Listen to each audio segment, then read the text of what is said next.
आज आपण देवगड शहर समिती या जयंती उत्सव समितीच्या माध्यमातून या कार्यक्रमाचं आयोजन केलं। विचार मंचावर उपस्थित आपल्या सन्माननीय नगराध्यक्षा साक्षी प्रभू मॅडम, चांदोसकर मॅडम, सर्व नगरसेविका, सर्व संयोजक, आमचे मला या ठिकाणी निमंत्रित करणारे कदम सर, विचार मंचावरचे प्राध्यापक SV Kurlekar sir, Arun Chavan sir, स्वातीताई देसाई, या आजच्या सभेचे सन्माननीय अध्यक्ष KS Kadam sir, Salve sir, Shrikant Shirsat sir, Puralkar sir, Wankhede sir, Jadhav sir, Devgadkar आणि सर्व माझ्या भावांनो आणि भगिनींनो, साधारणतः आपण 11 एप्रिल महात्मा फुल्यांची आणि 132वी जयंती आज बाबासाहेबांची सुद्धा साजरी करत आहोत। या दोन्ही जयंतीच्या सर्वप्रथम मी तुम्हा सर्वांना मनापासून शुभेच्छा देते।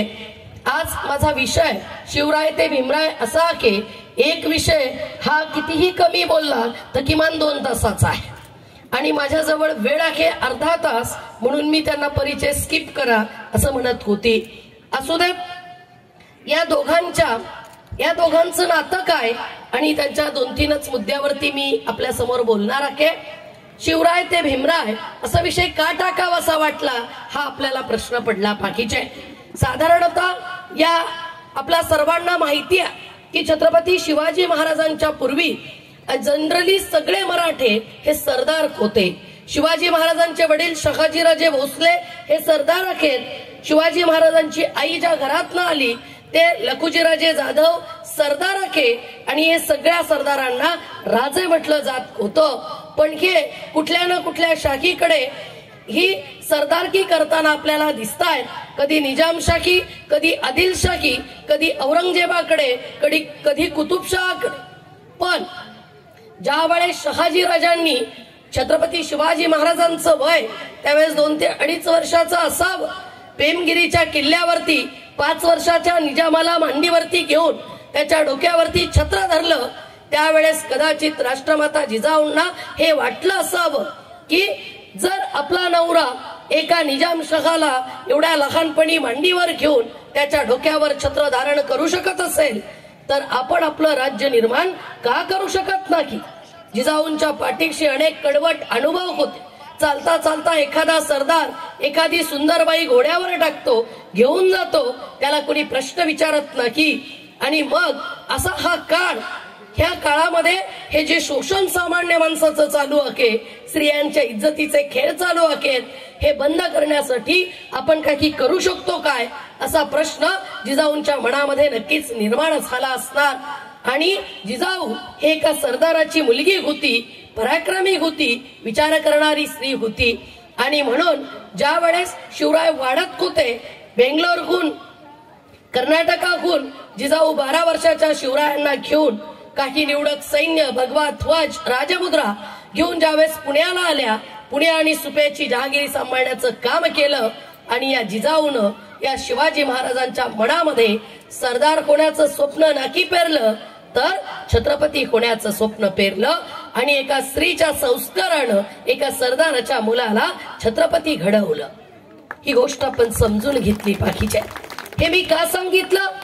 कारण असामान्यत्वाचं स्वप्न आहे त्यावेळेस हा शिवाजी महाराजांचा इतिहासकार परमानंद लिहितो, मराठा पातशाह झाला ही गोष्ट काही सामान्य झाली नाही। मराठा पातशाह झाला, छत्रपती झाला ही गोष्ट काही सामान्य झाली नाही। कारण सामान्य माणसाला शस्त्रबंदीचा अधिकार म्हणजे त्याला शस्त्र घेण्याचाही अधिकार नाही। मनुस्मृती, बरहुकुम हे सगळे अधिकार नाकारलेले आहेत। हे सरदार होत होते पण छत्रपती होत नव्हते, सार्वभौम राजा होऊ शकत नव्हते। आणि शिवाजी महाराजांच्या राज्याभिषेकाचा किस्सा सगळ्यांना माहिती आहे की राज्याभिषेकासाठी सगळ्या गोष्टीकडून विरोध झाला तरी सुद्धा छत्रपती शिवाजी महाराजांचा राज्याभिषेक गागाभट्टांनी काशीवरून येऊन केला आणि छत्रपतींच्या डोक्यावरती छत्र धारण झालं। आणि म्हणून या सार्वभौम राजा हा महाराष्ट्रात निर्माण करण्याचं श्रेय राष्ट्रमाता जिजाऊंच्या संस्कारात आणि शिवरायांच्या अतुलनीय पराक्रमात आहे। डॉक्टर बाबासाहेब आंबेडकर ज्या मुलाला शाळेच्या बाकेर बसून शिकावं लागलं, आज डिग्र्या सांगताना आनंद होतो, आज बाकेरच्या विद्यापीठातलं शिक्षण सांगताना ऊर अभिमानानं भरून येतो, त्यांच्या गाण्यावरती तरुणाई बेधुंद नाचते. पण बाळांनो, कधीतरी कल्पना करून बघा की शाळेच्या बाकेर बसून शिकणं काय असतं आणि सवर्णांच्या त्या ठिकाणी डब्याला हात लागू नये आणि सवर्ण मास्तराचाही हात लागू नये म्हणून ढेकळानं मार खाणं काय असतं हे कधीतरी थोडा विचार करून अनुभवलं पाकीच्या. शाळेच्या बाकेर बसावं लागलं बाबासाहेबांना आणि तरी सुद्धा याच पोरानं या देशाचं संविधान लिहिलं. हा सामान्यातून असामान्यत्वाचा प्रवास आहे या दोघांचाही. आणि म्हणून हे वेगळेपण आहे की हक्क आणि अधिकार वंचित ही माणसं आहेत आणि हक्क आणि अधिकारांपासून वंचित असताना सुद्धा एका सन्मानाच्या आणि उच्च पदापर्यंत जाण्याची कुवत आणि लायकी स्वतःमध्ये निर्माण करून रस्त्यावरच्या प्रत्येक संकटाला सामोरं जात या दोन्ही व्यक्तींनी असामान्यत्व निर्माण केलेला. भूमिका मी तुम्हाला सांगेल. पहिली म्हणजे स्त्रियांविषयीची भूमिका. छत्रपती शिवाजी महाराजांनी रांजाच्या पाटलांनी ज्यावेळेस गावच्या पोरीवर बलात्कार केला त्यावेळेस शिवाजी महाराज राज्यकारभाराला नुकतेच लागलेले होते, तरुण वय होतं, तरी सुद्धा रांजाच्या पाटलाचे हात पाय तोडून अंधाऱ्या कोठडीमध्ये टाकण्याची शिक्षा या छत्रपतींनी सुनावली. स्त्रियांवरच्या एका गावच्या पाटलाला ही शिक्षा एका सामान्य स्त्रीवर बलात्कार केल्याप्रकरणी सुनावणं ही गोष्ट काही सामान्य नाहीये. सत्ताधाऱ्यांचे सगळे गुन्हे माफ असल्यासारखी मोकाट सत्ता चालत असते. त्याचा अनुभव राजेशाखीतही होता आणि लोकशाखीत सुद्धा आहे. आणि म्हणून आपण समजून घेतलं पाहिजे. आपल्या महाराष्ट्रातही खैरलांजी झाले, कोपर्डी झाले, नुकतंच ते बिल्किस बानोचं प्रकरणही आपल्याकडे ऐकायला आलं. अशा अनेक प्रकरणांमध्ये आज की आपल्याला मती बधीर होते, इतके वाईट अन्याय आणि अत्याचार स्त्रियांवरती होतात. पण छत्रपती शिवाजी महाराजांनी कुठल्याही जातीची स्त्री असेल तिच्यावर अन्याय करायचा नाही असे सैनिकांना सक्त आदेश होते. मग ती मुस्लिम स्त्री असली तरीही, म्हणजे ती माझ्या जातीची नाहीये, धर्माची नाहीये म्हणून तिच्यावरचे अत्याचार चालतात हे सुद्धा शिवाजी महाराजांनी कधी सहन केलं नाही. बाबासाहेबांची स्त्रियांविषयी भूमिका सांगायची तर 14 तळ्याच्या सत्याग्रहाच्या वेळेस बाबासाहेबांना स्त्रिया भेटायला आल्या होत्या. त्यावेळेस त्या स्त्रियांसमोर भाषण करताना बाबासाहेब म्हणतात की या देशामध्ये स्पृश्य स्त्रीच्या पोटी ज्यावेळेस मुलं जन्माला येतात त्यावेळेस त्यांना सन्मानाच्या नोकऱ्या मिळतात आणि त्यांना अधिकाराच्या जागाही मिळतात, माणूस म्हणूनच सन्मानाचं जगणं मिळतं. बायकांनो, तुमच्या पोटी जन्माला येणाऱ्या मुलाला या देशामध्ये साधी शिपुर्डेची नोकरी मिळत नाही. शब्द बाबासाहेबांचा आहे. साधी शिपुर्डेची नोकरीच्या लायकीचं समजलं जात नाही आणि साधं सन्मानाने जगणंही त्याच्या वाट्याला येत नाही. मग तुम्ही काय केलं पाहिजे? एक तर तुम्ही अपत्य किंवा आपलं जन्माला घालणं थांबवावं लागेल. ते जमेल का? तर नाही. मग तुम्ही काय केलं पाहिजे? तर जसे घरातले प्रश्न पुरुषाच्या बरोबरीनं सोडवता तसेच घराच्या बाहेरचे प्रश्न सुद्धा तुम्ही पुरुषांच्या बरोबरीनं सोडवले पाहिजेत आणि तुमच्या मुलाला सन्मानाने जगता यावं ही परिस्थिती तुम्ही निर्माण केली पाहिजेत. मग बाबासाहेबांनी त्याच्यामध्ये साड्या कशा सवर्ण बायकांसारख्या घाला, खोटे दागिने सोडा, जुन्या रूढी परंपरा अंधश्रद्धा सोडून द्या. अंधश्रद्धेसाठी आपल्याला माहितीये नरेंद्र दाभोळकरांचा बळी गेला, कॉम्रेड पानसरेंचाही गेला. म्हणजे आपल्या देशामध्ये हे सगळं आपण आजही पाहतोय. आणि म्हणून बाबासाहेबांनी त्या काळात समाजाला हाक दिली होती. बायकांनो, त्या बायका कुठल्या शाळेत विद्यापीठात शिकल्या नव्हत्या, पण तरी सुद्धा आपला नेता सांगतोय, बाबासाहेब सांगतायत म्हटल्यानंतर स्त्रियांनी खरोखरच त्या सगळ्या गोष्टींचा त्याग केला आणि त्या बाबासाहेबांच्या वेगवेगळ्या आंदोलनात सहभागी झाल्या. बाबासाहेबांनी हिंदू कोड बिल संसदेसमोर सादर करण्यासाठी तयार केलं. प्रकृती बरी नसताना तयार केलं. त्यावेळेस बाबासाहेब प्रचंड म्हणजे शरीराला थकलेले होते.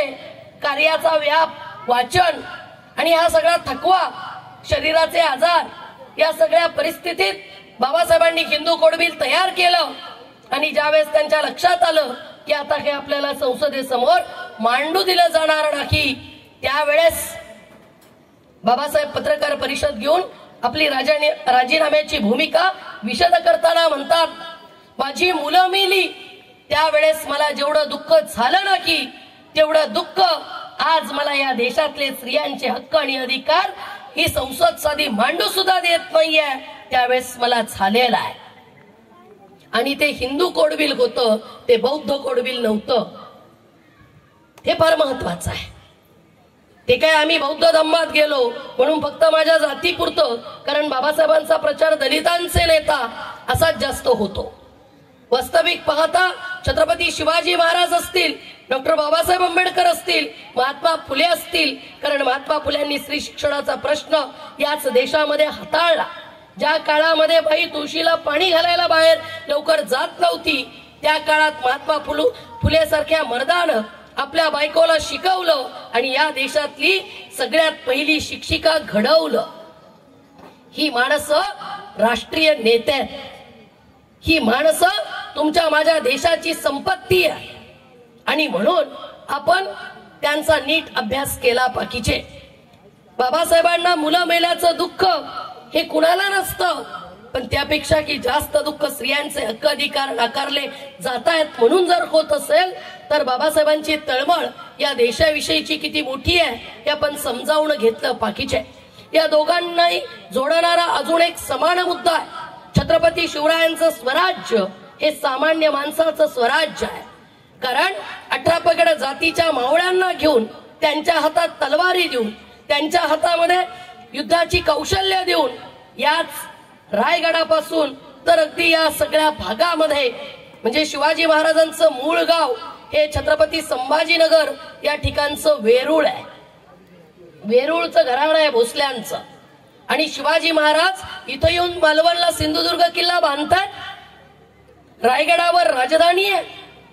किती व्याप आहे या माणसाचं. काही विमान नाही, काही फोर व्हीलर नाहीये, कुठली फास्ट चालणारं साधन असेल तर ते घोडा आहे. तरी सुद्धा आपल्या कार्याचा व्याप आणि या व्यापामध्ये सुद्धा शेतकऱ्याच्या भाजीच्या देठाला सुद्धा धक्का लागता कामा नये ही भूमिका आहे. ज्या वेळेस सिंधुदुर्ग हा साक्ष आहे की शिवाजी महाराज या देशातले नेव्हीचे जनक आहेत, आरमाराचे जनक आहेत आणि ही लढाऊ जहाज बनवायची होती, त्यावेळेस शिवाजी महाराजांचं आज्ञापत्र आहे की कोकणचा माणूस हा पोटच्या लेकराप्रमाणे झाड वाढवतो, पोटच्या लेकराप्रमाणे त्याच्यावर प्रेम करतो आणि म्हणून त्या झाडांना हात लावताना त्या माणसांच्या परवानग्या घ्या. चांगली झाडं तोडू नका. झाड जर जुनं झालं असेल, मोडायला आलं असेल तर त्याचा शेतकऱ्याला मोबदला देऊन ती झाडं ताब्यात घ्या. आज रस्त्यासाठी किती झाडांच्या कत्तली करतोय आम्ही. आणि म्हणून छत्रपती शिवाजी महाराजांचा जो गाभा आहे तो सामान्य माणसाला केंद्रस्थानी ठेवून स्वराज्याचं काम शिवाजी महाराजांनी केलेलं आहे. चिपळूण मुक्कामी असणाऱ्या सैन्याला पत्र लिहिताना शिवाजी महाराज लिहितात, संध्याकाळी झोपताना दिवे बंद करून झोपा, कारण एखादा उंदीर तेलाच्या लालसेनं येईल आणि ती वात कुठेतरी घेऊन जाईल. शेतामध्ये माझ्या शेतकऱ्याचा वाळलेला चारा असतो, कुठेतरी पीठ घेईल आणि माझ्या शेतकऱ्याचं नुकसान होईल. शिवाजी महाराज सैनिकांना सांगतात, तुम्ही जर शेतकऱ्यांचं असंच नुकसान करत राहिले तर शेतकरी म्हणतील तुमच्यापेक्षा मोगल बरे होते. आणि म्हणून शिवाजी महाराजांच्या स्वराज्याचा केंद्रबिंदू हा सामान्य माणूस आहे. 18 पगड जातींना घेऊन चालणारा हा माणूस आहे. ज्या वेळेस परकीयांसोबत व्यापारांचे करार केले त्यावेळेस शिवाजी महाराजांनी स्पष्ट सूचना दिली, माझ्या राज्यात गुलामांचा व्यापार म्हणजे गुलाम स्त्री पुरुष विक्रीचा व्यवहार चालणार नाही. आणि म्हणून अशा प्रकारे सामान्य माणसाचं राज्य, कल्याणकारी राज्य निर्माण करण्याचं काम शिवरायांनी केलं आणि भारतीय संविधानाच्या माध्यमातून ते डॉक्टर बाबासाहेब आंबेडकरांनी केलं. कारण तुमचं माझं संविधान ज्याची प्रास्ताविका आपण आता वाचली ते कुठल्या ईश्वराला अर्पण ना की, ते कुठल्या अल्लाला अर्पण ना की, आम्ही भारताचे लोक, या देशातला माणूस, मी ब्राह्मण, मी मराठा, मी माळी, मी कुणबी, मी तेली, मी अजून कुणी असं जगत होता. बाबासाहेबांनी या मीला आम्ही मध्ये रूपांतरित केलं. आम्ही भारताचे नागरिक, आम्ही भारताचे नागरिक ही आमची ओळख आहे. आम्हाला जातवार सिटिझनशिप नाहीये, आम्हाला या देशाची सिटिझनशिप आहे. आणि म्हणून बाबासाहेब म्हणतात, मला जर कुणी माझी ओळख विचारली तर मी सांगेल, मी प्रथमही भारतीय आहे आणि मी अंतिमतःही भारतीय आहे. मला असं वाटतं आज बाबासाहेबांच्या जयंतीच्या निमित्तानं आपण याचा विचार केला पाहिजे की आमची आयडेंटिटी काय, तर आम्ही भारतीय आहोत, हीच आमची आयडेंटिटी असली पाहिजे. ताई, लिंगभेदावर तुम्ही खूप छान बोलल्या आणि यांची काय माफी मागायची हो? आयता चहा पितेत, आयता खातेत, यांची काय माफी मागायची? माझं तर स्पष्ट म्हणणं आहे, स्वयंपाक कुणाला यावा? ज्याला खायला लागतं त्याला स्वयंपाक यावा. परत बोलवलं नाही तरी चालेल. अहो, तुम्ही नाही दिला आम्हाला उपकारानं काही समानता, आमच्या संविधानानं दिली आम्हा स्त्रियांना समानता. तुम्ही कोण देणार आहे? तुम्हाला तर बरं आहे उपभोगाच्या वस्तू, म्हणजे बायको करता का नोकर घरात आणता हेच कळायला मार्ग नाही, अशी अवस्था आहे. आणि म्हणून या देशाच्या संविधानानं हक्क दिलेत आम्हाला. आज या सगळ्या नगर परिषदेमध्ये बसत असतील तर तो या देशातल्या सावित्रीबाईंच्या त्यागाचा विजय आहे. तो या देशामध्ये बाबासाहेबांनी लिहिलेल्या संविधानाचा विजय आहे. आणि या कल्याणकारी राष्ट्राची संकल्पना देत असताना ओबीसी, एससी, एसटी, स्त्रिया, मायनॉरिटी या सगळ्यांचा विचार करणारे बाबासाहेब होते. बाबासाहेबांनी संसदेसमोर शेवट भाषण करताना सांगितलं, इतक्या दिवस प्रत्येक वेळेस जबाबदार आम्ही इंग्रजांना धरत होतो, पण आज आम्ही स्वतंत्र झालो आहोत. आता आम्हाला कुणालाही जबाबदार धरता येणार नाही, तर आम्हाला जबाबदार आम्ही स्वतःच धरावे लागेल. आज या देशामध्ये राजकीय समानता, एक मत एक मूल्य, प्रत्येकाला मताचा हक्क आहे. आपण ज्या देशांना पुढारलेले म्हणतो त्या इंग्लंड, अमेरिकेच्या, फ्रान्सच्या बायकांनी सुद्धा आम्हाला मताचा हक्क मिळावा म्हणून रस्त्यावर उतरून आंदोलनं केली. त्या स्त्रियांनी कितीतरी वर्षानुवर्ष संघर्ष केले. काळ्या स्त्रिया सुद्धा त्याच्यात सहभागी झाल्या, गोऱ्या स्त्रियाही रस्त्यावर उतरल्या. आमच्या भारतात स्त्रिया कशासाठीच रस्त्यावर उतरत नाहीत. आणि मग या स्त्रियांना मताचा हक्क भारतीय संविधानानं दिला. बाबासाहेब म्हणतात, राजकीय लोकशाही आज आम्ही निर्माण केली आहे, पण सामाजिक आणि आर्थिक लोकशाहीचं काय, या समानतेचं काय? आर्थिक समानता आणि सामाजिक लोकशाही जोपर्यंत आमच्यामध्ये निर्माण होणार नाही तोपर्यंत या राजकीय अधिकारांना काही फार महत्व येणार नाही. आणि म्हणून बाबासाहेब म्हणतात, या एका जातीचा माणूस दुसऱ्या जातीच्या माणसाला आपला भावंड मानायला तयार नाहीये. या देशात प्रत्येक जात एक राष्ट्र आहे अशी भूमिका आहे. तिला तिचा इतिहास आहे, तिला तिच्या सांस्कृतिक पाठीमागा असणारा इतिहास. आणि मग या सगळ्यांना एका तत्वावरती आणायचं असेल तर समता, स्वातंत्र्य, बंधुता आणि न्याय या गोष्टी आम्हाला समाजात रुजवाव्या लागतील. आजही आम्ही याच्यामध्ये अपयशी झालेलो आहोत हे आम्हाला सांगितलं पाहिजे. बाबासाहेब पुढे चालून असं म्हणतात की आपला देश प्रचंड व्यक्तिपूजक आहे. एकदा एका व्यक्तीला देव म्हणलं की मग मात्र आमचा तोच देव होऊन जातो आणि ही गोष्ट अत्यंत घातक आहे. काय म्हणतात बाबासाहेब? ही गोष्ट अत्यंत घातक आहे. एखाद्या व्यक्तीविषयी कृतज्ञता व्यक्त करणं काहीच वाईट नाही. त्यानं तुमच्या समाजासाठी, देशासाठी त्याग दिला, खूप मोठं योगदान दिलं, तर त्याविषयी कृतज्ञता व्यक्त करणं वाईट ना की. आयरिश तत्वव्यक्ता पॅट्रियट ओ कॉनेलचं वाक्य उद्धृत करून बाबासाहेब सांगतात की कुठलाही व्यक्ती आपला स्वाभिमान समोरच्याच्या पायावरती ठेवून कृतज्ञता व्यक्त करू शकत नाही. कुठलीही स्त्री ही स्वतःचं शील देऊन कृतज्ञता व्यक्त करू शकत नाही. त्याच प्रमाणे कुठलंही राष्ट्र स्वतःची स्वतंत्रता देऊन कृतज्ञता व्यक्त करू शकत नाही.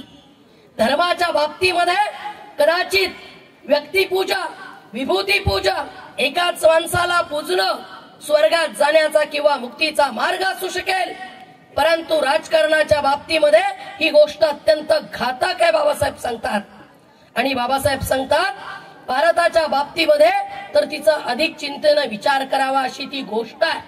आणि म्हणून बाबासाहेब म्हणतात की व्यक्तिपूजेन, विभूती पूजेन देश हा विध्वंसाकडे जात असतो. आणि नुसत्या विध्वंसाकडेच नाही तर तो हुकुमशाहीकडे वाटचाल करत असतो. आणि म्हणून बाबासाहेबांनी या संविधान सभेच्या शेवटच्या भाषणामध्ये हा इशारा आपल्याला दिला. या संविधानाचा केंद्रबिंदू कोण? या संविधानाचा केंद्रबिंदू ना कुठला जात आहे, ना कुठला धर्म आहे, ना कुठला वर्ण आहे, ना कुठलं श्रेष्ठत्व आहे. याचा केंद्रबिंदू आहे भारताचा सामान्य माणूस. आणि म्हणून छत्रपती शिवाजी महाराज आणि बाबासाहेब हे दोन्हीही माणूस या माणसावर प्रेम करतायत. ते कुठल्या जातीवर, वर्णावर, लिंगावर प्रेम करत नाहीयेत, तर आम्ही माणूस आहोत आणि माणूस घडलो पाहिजे. बाबासाहेबांचा संदेश आज आम्ही काय घ्यायचा आहे? बाबासाहेबांचा संदेश, छत्रपती शिवाजी महाराजांचा संदेश आम्ही घ्यायचा आहे की आम्हाला या देशातला जातीअंत करता आला पाहिजे.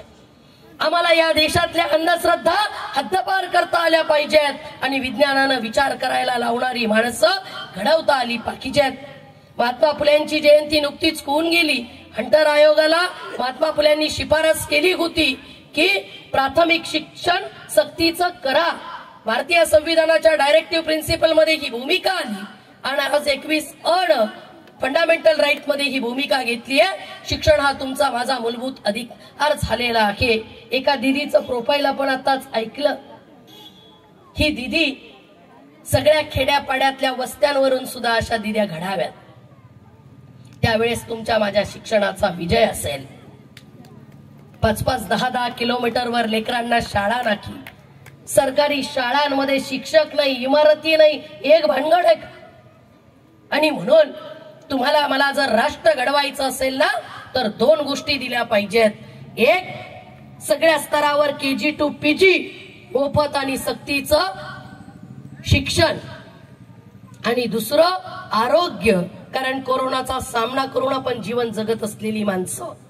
म्हणून या 2 गोष्टींचा विचार राष्ट्रीय स्तरावर झाला पाहिजे. ही एक अपेक्षा आणि मागणी आपण आज डोक्यात ठेवली पाहिजे. या दोघांच्या विषयी बोलण्यासारखं खूप आहे. 10 वाजलेले आहेत आणि त्याच्यामुळे पुन्हा कधीतरी या विषयाला नक्कीच न्याय देऊ. भारतीय संविधानाचं आपल्या किती जणांच्या घरात बाबासाहेबांचे फोटो आहेत? जर हातवर करा बरं. अभिनंदन. महात्मा फुल्यांचंही असेलच नाही का? त्याच्यानंतर शिवाजी महाराजांचंही असेलच.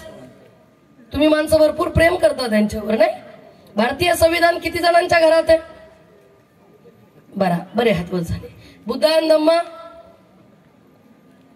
चला चांगली गोष्ट आहे. छत्रपती शिवाजी महाराजांचं एखादं चरित्र, खूप सगळे आहेत म्हणून एखादं म्हटली. चांगली गोष्ट आहे, अभिनंदन. तुम्ही लोक आता हे किती वाचलेत हे मी विचारणार नाही. हा, कारण मोबाईल नावाचं डिव्हाइस आलंय, टीव्ही नावाचा एवढा मोठा इडियट बॉक्स आमच्या घरात बसलेला आहे नाही का? वेळ कुठे आम्हाला वाचायला? बुद्धाची एक गोष्ट सांगते. बुद्धाला एका भिक्खूने प्रश्न विचारला, हे तथागता विष कशाला म्हणायचं? आणि मग बुद्ध उत्तर देत आहेत, जी प्रत्येक गोष्ट मर्यादा ओलांडते ती विष असते. काय काय मर्यादा ओलांडतोय आमच्या हातातला मोबाईल मर्यादा ओलांडतोय, आमच्या घरातला टीव्ही मर्यादा ओलांडतोय, स्त्रियांवर होणारे अन्याय आणि अत्याचार मर्यादा ओलांडत आहेत। आमचे नेते आमचा विचार करत नाही, तीही मर्यादा ओलांडतायत, नाही का? अशा अनेक गोष्टी आहेत ज्या मर्यादा ओलांडतायत। भावांनो आणि भगिनींनो, या देशामध्ये 2500 वर्षापूर्वी बुद्धानं बुद्धी प्रामाण्यवाद शिकवला। आम्ही आजही डोके गहाण ठेवून जर तो बुद्धी प्रामाण्यवाद स्वीकारत नसू तर मात्र आमच्यासारखे करंटे आम्हीच। एक शायर असं म्हणतो, ऐ नादान हुक्मरानो ईमान पर चलो, ऐ नादान हुक्मरानो ईमान पर चलो, बुआ बापू छोड़कर विज्ञान पर चलो, बुआ बापू छोड़कर विज्ञान पर चलो, एक दिन अमेरिका से भी आगे होगा भारत, एक दिन अमेरिका से भी आगे होगा भारत, शर्त यह है कि मेरे भीम जी के संविधान पर चलो, मेरे भीम जी के संविधान पर चलो।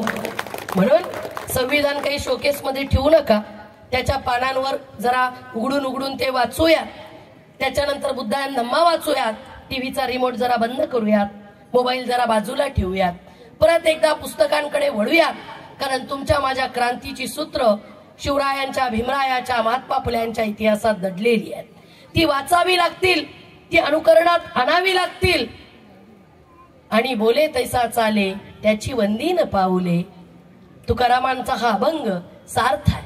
आणि म्हणून आपण वाचन संस्कृती वाढवूया। लिंगभेद, जातीभेद, वर्णभेद, गरीब श्रीमंत भेद, सगळे भेद हे शोषणाकडे नेणारे आहेत। आणि म्हणून शोषणमुक्त समाज निर्माण करण्यासाठी, आणि बायकांनो, तुम्ही उपभोगाची वस्तू नाहीत, तुम्ही माणूस आहात। सुंदर दिसण्यासाठी फार आटापिटा करण्याची गरज नाही, कारण तुम्ही सुंदरच आहात।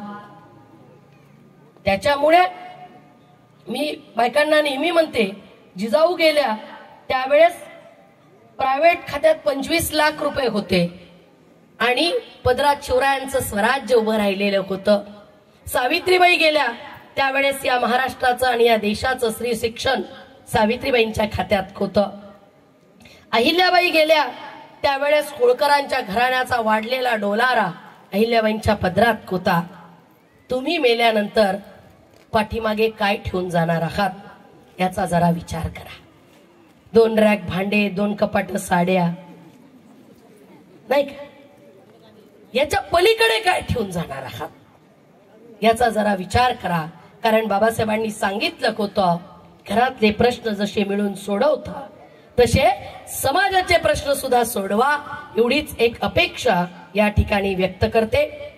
तुम्हा आदरणीय दिलीप कदम सर, सर्व देवगड शहर विश्वरत्न डॉक्टर बाबासाहेब आंबेडकर जयंती कार्यक्रमाचे संयोजक, आयोजक, कारण आयोजक आणि संयोजकाला खूप कष्ट घ्यावे लागतात, सगळेच घ्यावे लागतात, मानसिक, शारीरिक, आर्थिक, आणि तरी सुद्धा स्टेजवर येऊन सांगावं लागतं, काही चुकलं तर बाबा माफ करा। काय आलं यांना सांग, मला हेच कळत नाही तुम्ही माफ्या का मागता, का मागायची माफी? आपण करतोय। आणि म्हणून तुम्हा सर्व संयोजन समितीनं मला या ठिकाणी निमंत्रित केलं, आपल्याशी संवाद साधण्याची संधी दिली, त्याबद्दल या संयोजक समितीची मी अत्यंत आभारी। आपण सर्वजणांनी मला ऐकून घेतलं, समजून घेतलं, त्याबद्दल तुम्हा सर्वांची सुद्धा मी अतिशय आभारी आहे। आणि मी काही माफी बिफी मागणार नाही, कुणाच्या भावना दुखू देत नाही तो कुणाला वाईट वाटू देत। आणि तुम्ही स्त्रियांना स्टेज दिला म्हणून तुमचे विशेष आभार। आपल्या देशामध्ये बाईला पुढे आणणं हे कौतुकाचंच काम आहे, वास्तविक तो सहज विषय, सहज, कारण आम्ही 50% लोकसंख्येच्या दावेदार आहोत आणि 50% मतं आमच्या हातात आहे। पण प्रॉब्लेम एवढाच आहे की मताला निघताना चप्पल घालताना जरा नवऱ्याला विचारतो कुठं दाबायचंय, आता दाबायचंय, पहिले शिक्का होता। तो निर्णय स्वातंत्र्याचा हक्क जर आम्ही अजून घेतलेला नाहीये। आणि बाबासाहेबांचं खरं यश ते असेल ज्या वेळेस या देशातली स्त्री सर्वांगाने स्वतंत्र असेल, स्वतः कमवेल की आणि स्वतः निर्णयही घेईल। आणि म्हणून त्या दिवसाची आपण वाट पाहूया। पण त्या पावलावरती चालणाऱ्या सगळ्या स्त्रिया स्टेजवर आणि विचारमंचाच्या समोर सुद्धा बसलेल्या आहेत। भावांनो, मी आपल्याला कमी समजतोय असं अजिबात समजू नका। फक्त माझं म्हणणं एवढंच आहे की जिजाऊ व्हा, सावित्री व्हा, अहिल्या व्हा, ताराराणी व्हा असं म्हणताना तुम्ही कुठंतरी शहाजी राजे व्हा, तुम्ही कुठंतरी महात्मा फुले व्हा, तुम्ही कुठंतरी मल्हारराव होळकर व्हा, म्हणजे अनेक जिजाऊ, सावित्री, अहिल्या, ताराई तयार होतील ही एक अपेक्षा आपण करूया। त्या सगळ्याचं विश्लेषण करण्यासाठी माझ्याकडे वेळ नाही। तुम्हा सर्वांचे मनापासून आभार मानते। जाता जाता माझी एक पुरुषाच्या नजरेतून स्त्रीवरची कविता सांगते आणि थांबते।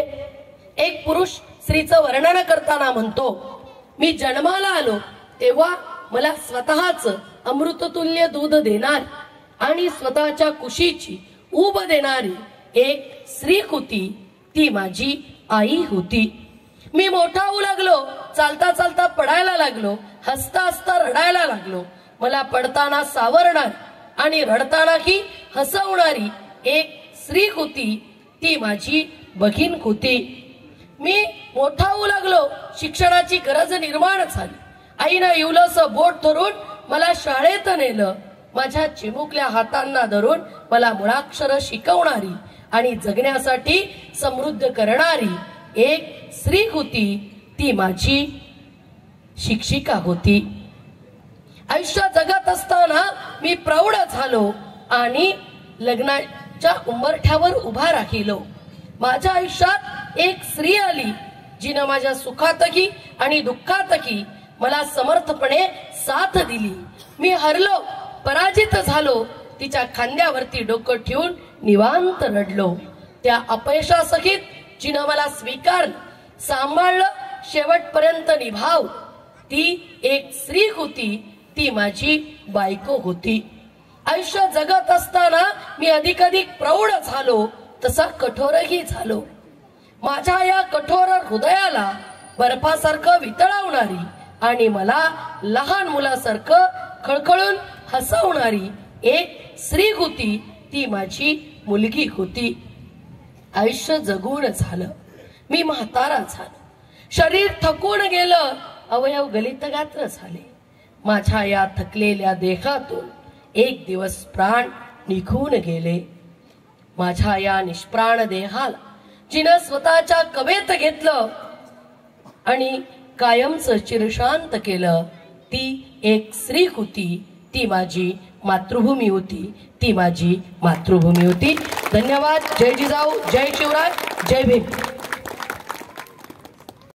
विनंती करतो आपण उभं राहावं आणि पूजा जाधव मॅडम आणि सुरभी पुरळकर मॅडम यांना विनंती या ठिकाणी प्रदान करावा।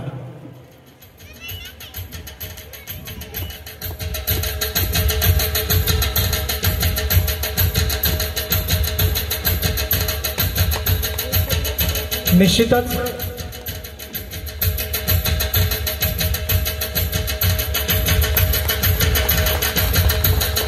वैशाली डोळस मॅडम यांनी या ठिकाणी आजच्या जयंती सोहळ्यामध्ये जयंती बाबासाहेबांची आणि संविधानिक विचारांची आणि त्यांनी शिवराय ते भीमराय हा विचारांचा दिलेला सुगंध या सुगंध वातावरणामध्ये दरवळत राहील अशा उत्कट भावना घेऊन